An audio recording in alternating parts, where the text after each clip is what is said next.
Hola, hola, buenas. Estaba pensando últimamente en un tema que vi que tiene que ver con Nayib Bukele. Nayib Bukele ha sido muy criticado a nivel internacional, pero tiene una altísima aprobación a nivel local en su país. Tiene un 91% de aprobación, es el político, digamos, más popular en América Latina, más allá de que algunas de esas encuestas pueden estar manipuladas o no, pero entiendo que objetivamente existe una evaluación positiva muy mayoritaria, o sea, real a lo que está haciendo. ¿Por qué? Porque El Salvador era un país que estaba destrozado por la delincuencia, destruido por la delincuencia, donde los delincuentes tenían más poder que la policía, que el Estado, que la sociedad civil, etcétera. Todos saben que yo soy bastante, no diría libertario, pero sí tengo siempre soy más o menos contrario a la intervención del Estado en muchas cosas, pero para lo que sí sirve y para lo que fue creado el Estado es para entregar seguridad, ¿no es cierto? Los estados antiguamente eran lugares que comenzaron a organizarse en base a no ser atacados por otros. Para eso se empezó a cobrar un diezmo, un impuesto, ¿no es cierto? Eso podemos ver si es moral o inmoral. Mi ley, gente sí dice que es inmoral.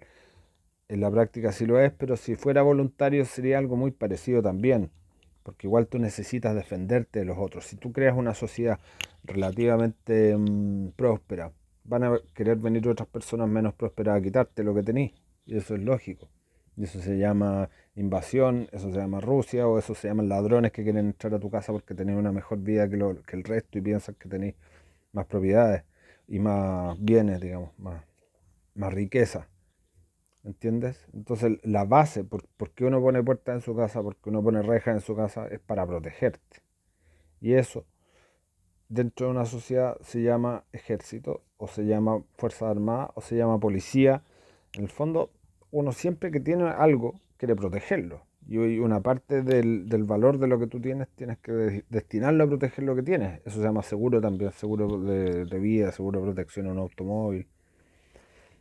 Y en este caso, el Estado lo que hace en la mayor parte del mundo es gastar un montón de plata en los reos sin producir nada. O sea, la gente, por ejemplo, a ti te asaltan y el reo, o sea, la persona que te asaltó, lo meten preso, donde no trabaja, donde le dan comida eh, y gastan un montón de plata, alguna plata justificada y otra no justificada, y muchas veces come mejor que muchas de las personas. O sea, hay cálculos que dicen que por cada reo en una cárcel se gasta aproximadamente 700.000 pesos chilenos, incluyendo todos los costos de luz, personal, etcétera, siendo que es el doble que el sueldo mínimo chileno. O sea, tú puedes ser una persona que gana poco, llega alguien, te quita lo tuyo y va a tenerlo mejor que a ti, sin hacer nada.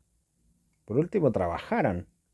Yo no estoy necesariamente de acuerdo con lo que es la tortura, ni la exterminación masiva de reos, que mucha gente dice: "Put, deberían matarlo a todos, si no ahorramos gente que es peligrosa potencialmente para la sociedad", pero eso siempre tiene un punto de injusticia moral y también falla algunos mandatos, ¿no es cierto?, católicos que tienen que ver con la redención, que uno siempre piensa y tiene que pensar así.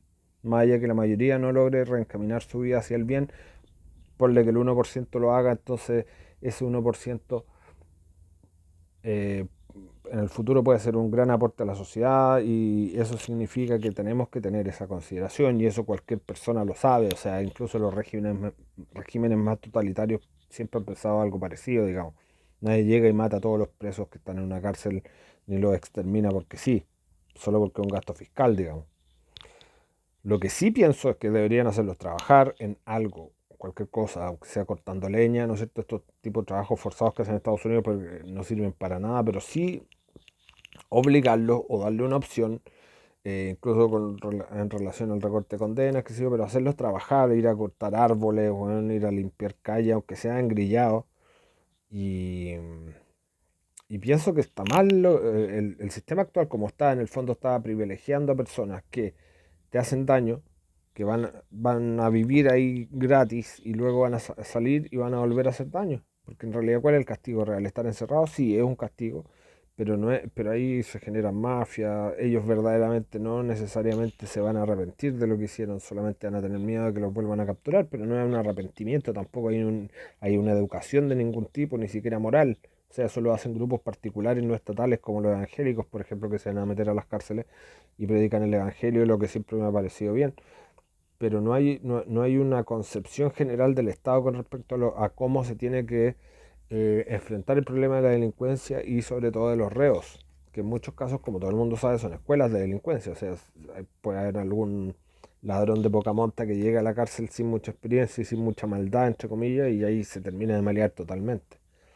Entonces, ¿qué es lo que hacen allí Bukele, el presidente de Salvador? Les quita comida y los somete a tortura física, los deja sin luz, encerrados todo el día, que uno puede decir, bueno, se lo merecen, porque además tiene que ver con un tema de crimen organizado. En el fondo está castigando a los que están adentro por los que están afuera. Porque como hay pandillas y hay organizaciones delictuales, no es lo mismo un delincuente aislado que una organización delictual. Cuando hay organización delictual, en el fondo, muchos de los jefes pueden estar adentro. Y en el fondo es lo que se supone, lo que hay detrás de esta lógica, y es castigar físicamente, dejarlos, digamos, con muy pocas raciones de comida, dejarlos débiles, para que esos compis afuera dejen de asesinar gente, dejen de hacer daño. Y ha sido muy criticado por organizaciones de derechos humanos, pero esas mismas organizaciones de derechos humanos yo nunca las he visto preocupadas por los afectados por la delincuencia, por las víctimas de la delincuencia. O no critican a los estados cuando son demasiado pasivos con respecto a la delincuencia, que también eso es otro punto. Porque solamente critican a los estados cuando ponen mano dura, pero cuando un estado o una policía no hace nada, o cuando es corrupta, cuando deja pasar crímenes, ahí no, las organizaciones de derechos humanos nunca jamás se han manifestado con respecto a los derechos de las personas que son agredidas por los delincuentes. Son muchas veces ancianas, mujeres, solas, qué sé yo, niños, y a nadie le importa, a nadie le interesa. No hay organizaciones de apoyo a ellos, no hay organizaciones de víctimas. Tampoco se ha generado una red entre víctimas que debiera existir. Digamos, la misma sociedad civil debería crear alguna especie de red de apoyo para las víctimas, enfocada solamente en las víctimas, independientemente de lo que le pase al victimario, ¿no es cierto? Porque yo estoy diciendo un estado ideal donde los presos sean obligados a cumplir ciertas funciones para pagar al menos una parte de lo que gastan. Pero, aparte de eso, aparte de lo que pase con los reos, hay que enfocarse sobre todo en las víctimas. Al final, en el fondo, la sociedad lo que tiene que proteger es a las víctimas, incluso psicológicamente, después de haber recibido un robo, un asalto, un intento de homicidio, cualquier cosa, un secuestro. El Estado debería ponerle atención a esas personas, ¿no es cierto? Porque además el Estado es el que falló, con sus propias leyes de derechos humanos defendiendo a estos delincuentes que van, roban, salen y vuelven a robar. Entonces, eso mismo es una explicación de por qué gente que se sale de estas normas, que se sale de la normativa internacional como Nayib Bukele tiene una popularidad altísima. Y esto siempre he explicado que es muy fácil para la derecha hacer populismo, pero son muy torpes. Por ejemplo, yo siempre dije, hay un análisis que hice después de la segunda vuelta presidencial en Chile, que José Antonio Caz no quiso hacer populismo. O sea, yo creo que es muy fácil hacer populismo desde la derecha, justamente diciendo estas verdades, que son verdades absolutas, todo el mundo las sabe, el 90% lo comparte, digamos, excepto los que son familiares directos de delincuentes o reos, todo el 95% de la población va a estar de acuerdo con lo que estoy diciendo. Y eso cualquier político lo puede poner en palestra, y eso es algo que va a derrotar a la izquierda absolutamente porque ellos no tienen discurso. No tienen discurso frente a la realidad, solo tienen discurso frente a suposiciones, a derechos inventados. ¿No es cierto? Vamos a preocuparnos de los derechos de los delincuentes, que no sean tan golpeados. Y todo el mundo sabe que eso es impopular, pero nadie se los pone directamente, nadie los enfrenta con sus propias ideas. Y eso es un problema grave.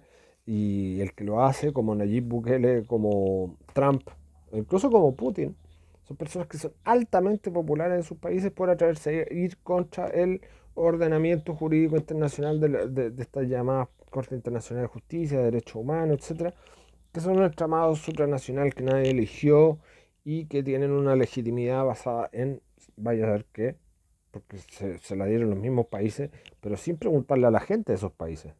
O sea, Chile ha suscrito un montón de tratados internacionales sin hacer plebiscito previo. Yo pienso que es lógico que la gente es la que tiene que opinar, si el Estado no es de los presidentes de la República, el Estado es del pueblo de Chile.